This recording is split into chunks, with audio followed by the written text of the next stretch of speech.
This short video introduces the 3Cs problem solving tool. By the end of the video, you'll understand how we can use this tool to help us collaboratively analyse and plan for improvements that are needed in a service area.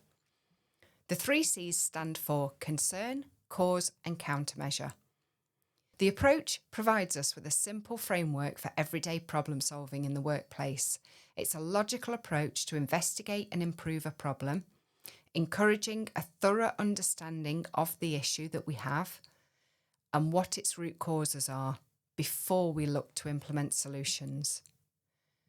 And we recognise that those of us who work daily with processes are the experts and have the knowledge and skills to solve problems for themselves. The 3Cs is a tool that helps us focus our efforts on removing or reducing errors, waste and firefighting. And it also enables the understanding of our root causes, meaning we know exactly what it is we need to fix, rather than assuming we know the problem and jumping to a solution. And it also allows us to tap into the collective brains of lots of people when we work together. We can think through what the concern really is, what is causing the problem, and what we can do about it. Our template can be used digitally, for example, over a Teams call via collaborative use of PowerPoint or using digital whiteboard software such as Miro or Padlet, or can be used just as well on flip chart paper or on a whiteboard whilst working in person. We have a guide to the 3Cs and template that you can use on the CI network. Now let's take a closer look at each of the sections. So concern is where we describe the problem. The whole team need to discuss the problem in order to have a clear and shared understanding of it. Who is impacted by the issue we're trying to address, including the impact on customers and other stakeholders? What is happening when the issue occurs? Where is the issue occurring? When is it occurring? And how is it happening? The issue that we're using as an example is a problem a university service has experienced. A team in the Faculty of Medicine and Health had recurring annual issues collating project information to promote project opportunities to postgraduate students. Let's use this example to define our concern. Who? We have a time-consuming collation process with unclear requirements impacting academic and clinical supervisors, the marketing teams who provide information to students, as well as the administrative teams collating the project information. Where? There is a slow manual process using Word and Excel documents. How? Errors and delays, wastes are common. Back and forth clarification emails are required, resulting in failure demand. Where? Hold-ups in providing project details cause delays in the information being published to students at a critical peak period of the academic cycle. The second step is cause, and this is where we analyse the problem to help us understand not just what's happening, but why it's happening. And this is an important step as we want to devise solutions which tackle the real problems. There are two tools we can use to help us: the 5 Whys and the Fishbone. 5 Whys tool is simply asking why around 5 times, which can be very effective to help us understand why we are doing the work or why we have an issue. However, there are lots of potential causes to our example problem, our concern, so we will use the Fishbone tool to demonstrate how effective asking why is. A tip at this stage is to involve a group of colleagues to help uncover a wide range of potential causes, as they may approach the concern from different perspectives. Try not to jump to solutions at this stage. You're trying to understand why a problem is happening.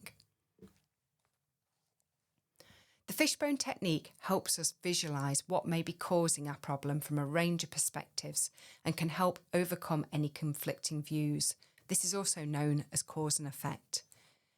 We stop when we come to a logical cause, even if we haven't asked why 5 times.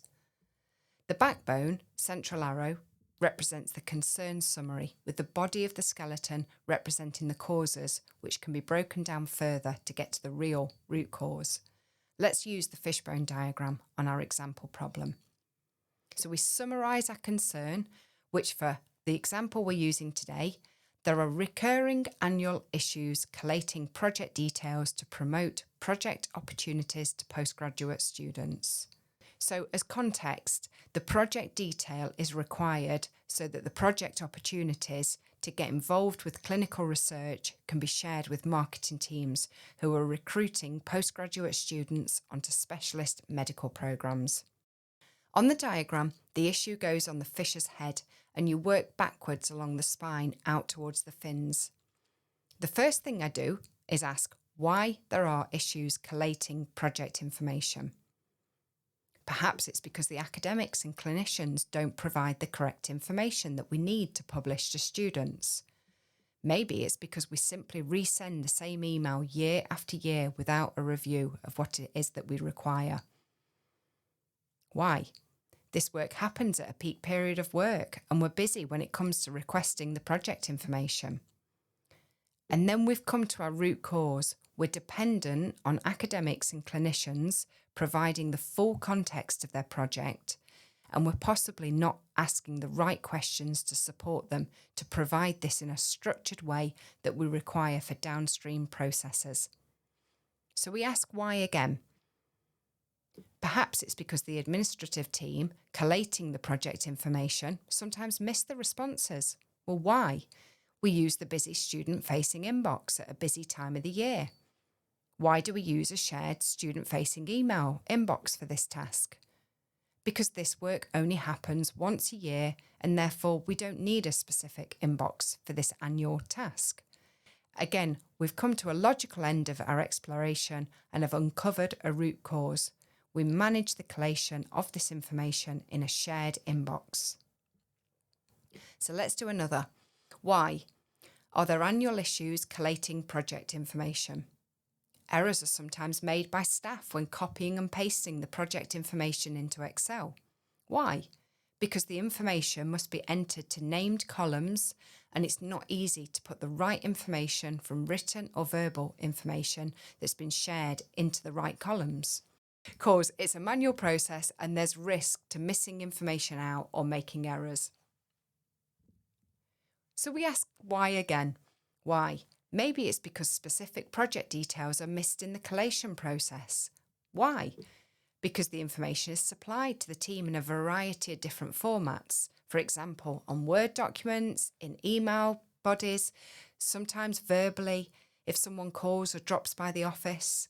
Why? Well, we don't insist on one method of providing the project information. And again, we've found another root cause. There's no set format for supplying the detail. It might be the case that you can think of multiple reasons for one of these sub-reasons. For example, maybe there are several reasons that project details can be missed by administrative staff. On the diagram, you can use another branch to explore this cause. Again, you add that project details can be missed by admin staff. Why? Well, sometimes the admin team must sift through a long email chain between academic and clinician staff, the project supervisors, to decipher the project information to publish. Why? Well, collaboration is required between two or more colleagues to define the project requirements. Why? Sometimes projects have more than one supervisor. So the root cause here might be that more than one academic or clinician will supervise the project depending on the specialism. And once you've gone through this process several times, you have a range of root causes to explore. So the final part of the 3Cs process is countermeasure. And this is where the team will put forward their ideas for how to fix the root cause of the problem to stop it from happening again. This is an opportunity for a team to be creative and all ideas are valid. No matter how silly an idea might seem at first, it could be the inspiration the team need to get to something innovative. So you're encouraged to all think of ideas to address the root causes you've found to the issue. Be sure to capture all the options that colleagues consider. You should discuss the ideas as a team, or if there are lots of ideas, you could vote on them to reach a consensus on which ideas people think will be easy to implement and have the most impact. This is what CI is about. Really, this is all about trying something new within a safe framework. And if you've done your root cause analysis, you can do this safely, knowing that the decisions you make are evidence-based. If the solution fails, you can select another option to try. An important part of using the 3 Cs is to agree actions on who will do what and agree a date of when it would be done by. And this makes the actions accountable. It's also a good idea to agree a date for a review, as you'll want to check in to ensure that the problem has been resolved. And if it hasn't, you can go back to your options and try something else. So let's return to the issue we've been using as an example for this video. The first fishbone we work through identifies that we have a process that hasn't been reviewed for a while. So solutions here might be that we review this work at a less busy time of the year, and we ask guided questions in future, so the academics and clinicians are able to provide the exact information that is required by the postgraduate students selecting their projects. The second fishbone we work through identifies that as an administrative team, we sometimes miss email responses arriving into a busy inbox. A solution here might be that we introduce an MS form with responses populating a spreadsheet or a SharePoint list. This would also support the first root cause and support the guided questions to ask, so we get the information that we need for downstream work. This solution would also address the root causes of errors being made by copying and pasting information manually, as well as project details being missed due to the variety of methods used to share this information. The final fishbone we work through identifies that sometimes projects have more than one supervisor who need to supply information. A potential solution here would be to enable stakeholders, our academics and clinicians in this case, to save their completed MS form and then share this with necessary collaborators using the share link functionality in MS Forms. This would need to be clearly communicated, so a review and rethink of the methods of communications could be another idea for improvement. Sometimes there might be nothing we can do about a root cause.